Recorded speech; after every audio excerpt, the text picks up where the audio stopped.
You have, you know that feeling, like meeting something ancient. It could tell. Journey, back through time and into the present. We'll meet their ancestors, learn how humans shaped them, and confront the threats they face today. This is more than one species story. It's a tale about ecosystems, culture, and choices. Elephants are keystone species, gardeners of entire landscapes. But our relationship with them is complicated. Reverence, utility, exploitation.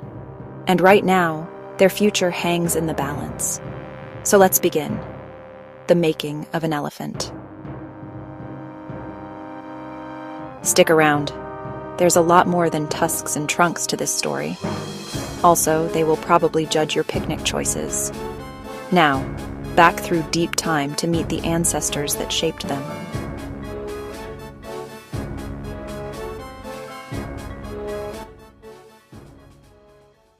Built for ice, shaggy coats, massive tusks, enormous bulk. Over time, climates changed, ranges shifted, and a few lines survived into modern African and Asian elephants. Trunk. Tens of thousands of muscles, no bone. A nose, hand, snorkel, and trumpet all in one. Strength and precision in perfect balance. Varieties store knowledge.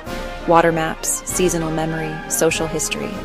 They shape landscapes, toppling trees, creating clearings, dispersing seeds. Their dung is an ecosystem service, seed dispersal and food for countless insects. Through climate shifts, elephants adapted, a masterclass in endurance and ingenuity. They literally carve paths that countless species later use. Also, they love a good dust bath. Who knew such dignity could be so dusty? And their family life? Deep, patient, and endlessly touching. Which brings us to humans. Our story with elephants stretches back to stone tools and cave walls. Hunter, partner, spectacle. The roles shift over millennia. Next, how humanity captured, harnessed, and sometimes broke these giants.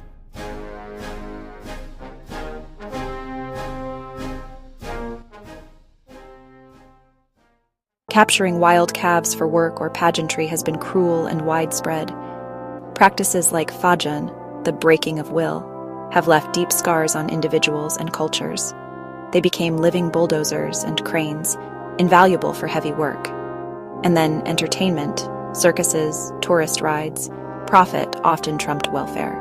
Scientists now document measurable shifts, evolution steered by human hands and guns. We worship them in one frame and exploit them in the next, a paradox. Ivory has driven centuries of demand and devastation. By the 19th and 20th centuries, industrial-scale ivory trade decimated populations. Today, the trade is mostly illegal, but the legacy remains. Our history with elephants shows both reverence and ruthless extraction, a mirror to ourselves.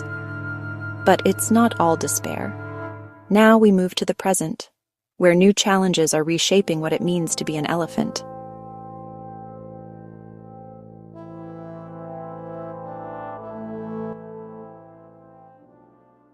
Retaliation kills elephants and people, a tragic, escalating cycle. The WWF reports over 100 people, and roughly the same number of elephants, die each year in India from such conflicts. This is only one region of many experiencing rising friction. Fragmentation traps populations, reducing genetic mixing. Genetic studies show increasing inbreeding risk where movement is restricted. Poaching still kills tens of thousands across Africa each year. The illegal ivory trade funds organized crime, a global security issue. Orphaned elephants show trauma-like behaviors. Memory makes loss devastating. Some become aggressive, others develop developmental problems. Confining herds can overbrowse habitats, turning woodland to grassland. That change ripples through ecosystems, less habitat for birds and other wildlife. Noise pollution interferes with their low-frequency rumbles that travel miles. Masked calls mean isolation and lost warnings. Some estimates put African elephant poaching at around 20,000 per year, an alarming figure. These are the costs of our choices, but they also reveal something deeper about us. An elephant story is a mirror, showing our values and contradictions, but there is agency. Communities, rangers, and scientists are forging alternatives. Technology and science help protect migratory routes and break crime networks. Simple, low-tech solutions, beehive fences, can reduce crop raids. Ethical tourism that benefits locals gives communities reasons to protect elephants.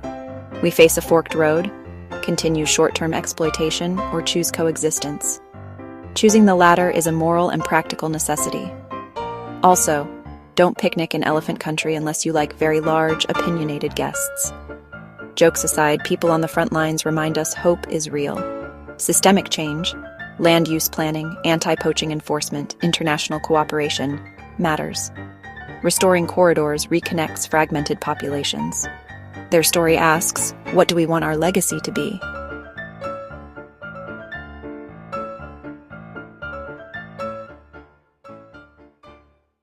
Talk about what you've learned with family and friends. Choose ethical wildlife experiences that benefit local communities.